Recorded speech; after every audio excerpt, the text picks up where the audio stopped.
ايه افضل 3 اسهم ممكن تشتريهم في البورصة المصرية اللي لو اشتريتهم هتطلع كسبان ان شاء الله؟ الطريقة اللي هقولها لك دي طريقة مش شغالة في 2025 بس، دي طريقة شغالة عامة. اول حاجة هتخش على مؤشر البورصة المصرية، او حتى لو انت في بورصة تانية هتكتب على جوجل مكونات مؤشر البورصة كذا، البورصة اللي انت فيها وليكن البورصة المصرية في الحالة دي. وقبل ما اكمل، دي مش دعوة للشراء ولا دعوة للبيع ولا بنوه على حاجة معينة، انا بعلمك ميثودولوجي ازاي تستخدمها. طيب، فاول حاجة هتكتب مكونات المؤشر، هيطلع لك لستة الاسهم الموجودة في المؤشر العام.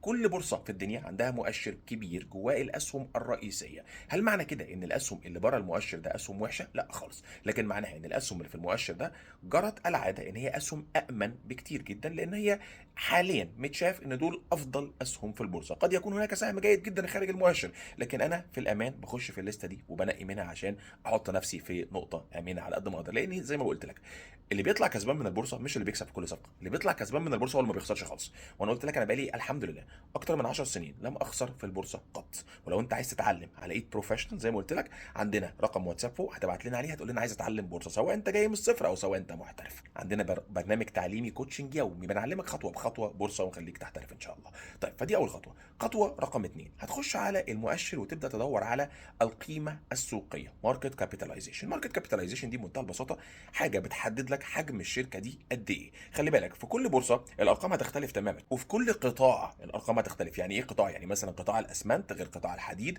غير قطاع الالكترونيات غير الكلام ده كله. فانت هتبص على الاسهم اللي داخل المؤشر اللي في نفس القطاع، وتبص كده على الماركت كاب بتاعهم اللي هو راس المال السوقي.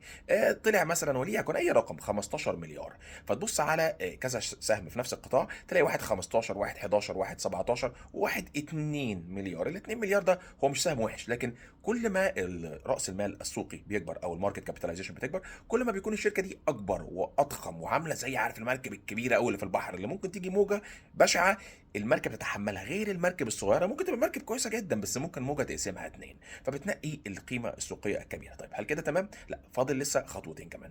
بتخش على مضاعف الربحيه، برايس تو ايرنينجز ريشيو، او الايرنينجز بير شير اللي هو ربحيه السهم. ليه مش فارقه معايا تنقي مين ولا مين؟ لان انا كل اللي عايزك تبص عليه في الموضوع ده حاجه واحده بس، الرقم ده سالب ولا موجب. لان الرقم ده ممكن تلاقي جنبه كده مكتوب سالب. بتجيب كل البيانات دي منين؟ ممكن تجيبهم من تطبيق انفستنج. ولو عايز تتعلم ازاي تطلع كل البيانات وتقرا البيانات خطوه بخطوه وتفهم معنى كل بيان والكلام ده كله، برضه تبعت لنا على الواتساب اللي فوق، عندنا برامج تعليميه بتعلمك الكلام ده كله. لو الرقم ده طلع موجب، ده معناه ان هذه الشركه بتربح، الشركه دي بتعمل ارباح، الشركه دي مش بتخسر، ودي حاجه اساسيه. طيب، هل كده كفايه ان انا اشتري شركه كبيره وشركه موجوده في المؤشر وبتكسب؟ لحد هنا انت عملت واجب لطيف جدا، لكن لسه فاضل برضه شويه حاجات. هقول لك منهم نقطه مهمه جدا. هتخش على الرسم البياني السنوي، الشارت السنويه، ودي ممكن تجيبها من اي تطبيق في الدنيا او تجيبها حتى من على جوجل. وهتبص سعر السهم فين بالنسبه لاعلى قمه عملها في خلال السنه دي. انا هنا هحط سهم وتنويه يا جماعه، مش مقصود ان هذا السهم انا بقول لك اشتريه ولا مقصود اي حاجه، انا بس انا لازم اشرح على حاجه، فطبيعي انا لقيت مثال بينطبق عليه الشروط دي. والشروط دي خلي بالك مش كفايه انك تشتري سهم لوحدها، لان دي بدايه التحليل، احنا كده بنبدا التحليل. بص كده سهم شركه سيدي كرير، لما انا حطيته وبصيت عليه لقيت ان هو القمه السنويه بتاعته كانت فوق هنا، وهو نازل كتير عن القمه السنويه. طيب، السؤال بقى اللي نساله بعد كده لما نلاقي سهم بالمنظر ده، سهم نزل في شروط كويسه كتير وسعره نازل جامد عن الفتره اللي فاتت، طب هل السهم ده عنده مشكله جذريه؟ هل عنده ماساه؟ هل عنده خبر سيء؟ هل عنده خبر بشع خليه ينزل؟ تقوم داخل على اي موقع من مواقع الاخبار ولا مباشر وتقرا اخبار السهم في الفتره اللي فاتت. لازم تعمل الواجب بتاعك، لازم تعمل الهوم ورك، انت دي فلوس، الموضوع فيه فلوس، الموضوع ما فيهوش هزار، مفيش حاجه اسمها الله السهم ده لذيذ يلا خش اشتريه، ولا السهم ده قريت على جروب ان هو هيطلع وقوم داخل اشتريه. علشان كده الناس بتخسر، الناس ما بتعملش الواجب، الناس ما بتذاكرش، الناس ما بتعملش الهوم ورك، يا بيعمل الهوم ورك غلط علشان مش فاهم، علشان مش متعلم صح. ولازم تتعلم صح لو انت فلوسك تهمك يعني. فبتخش تقرا الاخبار، تقرا اخبار السهم اخر 6 7 شهور من ساعه ما السهم بدا ينزل، ايه اللي بيحصل؟ والله مثلا ما فيش اخبار سيئه خالص، كل الاخبار لطيفه او كل الاخبار عاديه او كل حتى الاخبار نيوترال تمام زي الفل. يبقى هذا السهم ما فيهوش اي مشكله. طب هو نزل ليه؟ وهو مظلوم، هو نزل بس ما كانش المفروض انه ينزل. تنويه، انا مش بقول لك اشتري سهم سي دي كرير، انا بشرح لك هنا هو بالظبط انا عملت ايه. طيب، هل التحليل ده كافي ان انا اشتري سهم؟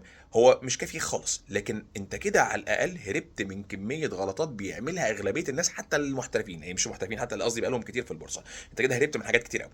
لو كملت الاناليسيس صح، وكل ما تكمل وكل ما تتعلم مظبوط، هتلاقي ان انت في النهايه الحمد لله ما بتخسرش في البورصه ابدا وبتختار صح. عايز تتعلم مظبوط على ايد بروفيشنالز يوميا خطوه بخطوه معاك، بنعلمك بالخطوات، هتبعت لنا على الواتساب اللي فوق، عندنا برامج تعليميه مناسبه للمبتدئين وللمحترفين.